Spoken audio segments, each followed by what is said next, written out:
Hi అండి, welcome back to my channel Padmaja's kitchen. ఈరోజు దోసకాయ రోటి పచ్చడి ఎలా చేయాలో చూద్దాం రండి. దీన్ని సింపుల్గా టేస్టీగా చేసుకోవచ్చండి. వేడి వేడి అన్నంలో కొద్దిగా దోసకాయ పచ్చడి వేసుకుని నెయ్యి వేసుకు తింటే ఆ రుచే వేరు.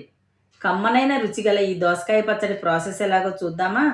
ముందుగా ఒక దోసకాయని తీసుకుని శుభ్రంగా కడిగి పైనున్న తోలును పీల్ చేసి కట్ చేసి ఒక ముక్క చేదు చూసుకోండి.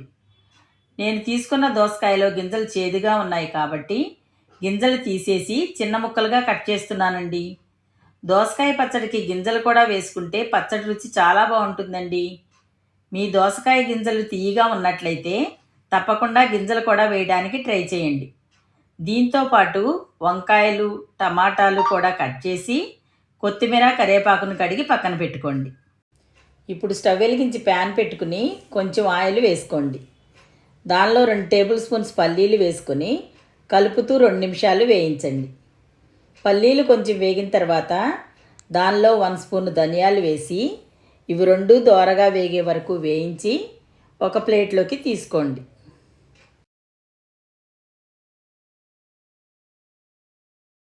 ఇప్పుడు అదే ఆయిల్లో 15 పచ్చిమిర్చిని ముక్కలుగా కట్ చేసుకుని వేసుకుని 2 నిమిషాలు పచ్చిమిర్చి మెత్తబడే వరకు వేయించండి.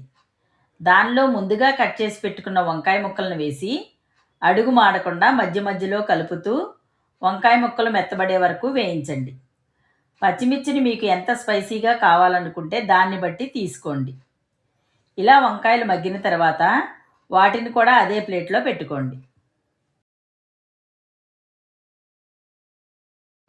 ఇప్పుడు ప్యాన్లో ఒక గిన్నె ఆయిల్ వేసుకుని కట్ చేసి పెట్టుకున్న టమాటాలను వేయండి. టమాటాలను 5 నిమిషాలు మెత్తబడే వరకు కలుపుతూ వేయించండి. ఇలా వేగిన తర్వాత దానిలో కొంచెం కరివేపాకు వేసి కలుపుతూ వేయించండి. కరివేపాకు కొంచెం వేగిన తర్వాత దానిలో గుప్పుడు కొత్తిమీర వేసి అంతా కలుపుతూ వేయించండి.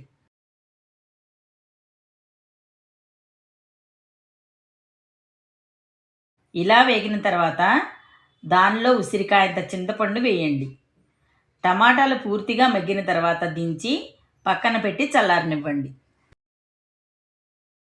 ఇప్పుడు ఒక మిక్సీ జార్ తీసుకుని దానిలో ముందుగా వేయించి పెట్టుకున్న పల్లీలను వేసుకోండి. తర్వాత ఫ్రై చేసిన పచ్చిమిర్చి, వంకాయలను వేసుకోండి. మనం ముందుగా కట్ చేసి పెట్టుకున్న దోసకాయ ముక్కల్లో సగం ముక్కలు మిక్సీ జార్లో వేసుకోండి. మిగతా సగం ముక్కలు పక్కన పెట్టండి. ఇప్పుడు దీనిలో మగ్గించుకున్న టమాటాలు వేయండి. తర్వాత 10 వలిచిన వెల్లుల్లిపాయలు, 1½ స్పూన్ సాల్టు, 1 స్పూన్ జీలకర్ర వేసుకుని మూత పెట్టి మెత్తగా గ్రైండ్ చేయండి. ఇలా గ్రైండ్ చేసిన పచ్చడిని ఒక బౌల్లోకి తీసుకోండి. దోసకాయల్లో సగం ముక్కలు జారులో వేసి గ్రైండ్ చేసుకున్నాం కదండి. మిగతా సగం ముక్కల్ని పచ్చడిలో వేసి పచ్చడంతా బాగా కలపండి. ఇప్పుడు పచ్చడికి తాలింపు పెట్టుకుందాం.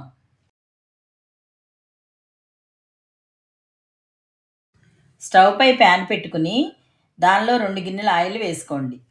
ఆయిల్ వేడెక్కిన తర్వాత దానిలో 1 స్పూన్ పచ్చిశనగపప్పు, 1 స్పూన్ ఆవాలు, 1 స్పూన్ జీలకర్ర వేసి కొంచెం వేగిన తర్వాత 4 ఎండుమిర్చి, 4 వెల్లుల్లి రెబ్బలు వేసుకోండి. ఇవి కొంచెం వేగిన తర్వాత కొంచెం కరివేపాకు వేసి కలుపుతూ వేయించండి.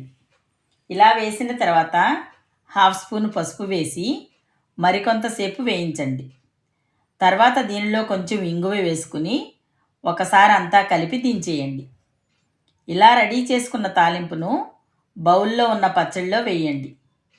ఇలా వేసిన తాలింపు పచ్చడిలో పూర్తిగా కలిసేటట్టు కలపండి. అంతేనండి, దోసకాయ టమాటా పచ్చడి రెడీ అయిందండి. ఈ పచ్చడి రైస్లోకే కాదండి, దోశ, చపాతీ దేనిలోకైనా బాగుంటుంది. ఇప్పటి వరకు చేయని వాళ్ళు ఇలా ఒకసారి చేసి చూడండి, చాలా రుచిగా ఉంటుంది.